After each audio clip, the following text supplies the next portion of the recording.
একটা মানুষ 2 থেকে 250 বছর বাঁচতে পারে কিছু নিয়ম পালন করলে, কিছু আমল করলে, কিছু খাদ্যাভ্যাস তার পরিবর্তন করলে, নিয়মিত হাঁটলে, কাপড় চোপড় কিছু পরবে।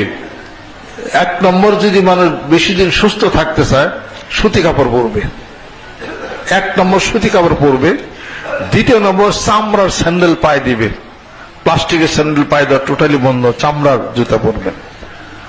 প্লাস্টিকের স্যান্ডেল, প্লাস্টিক জাতীয় স্যান্ডেল পরলে চোখের জ্যোতি তার নষ্ট, তার হবে। এইভাবে করে স্বাস্থ্য রক্ষার কিছু হিসাবপত্র আছে, যদি পালন করেন 3 মাসের মধ্যে দেখবেন যে আপনার জীবনে পরিবর্তন এসে গেছে। উলট পালট চইলা খায়া নিজের জীবনটারে ধ্বংস করে তাড়াতাড়ি মরবেন, এটা কি কেউ চান নাকি?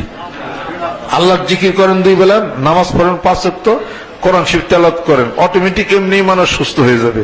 সুবহানাল্লাহ। আল্লাহ পাক যেন কবুল করে নেন।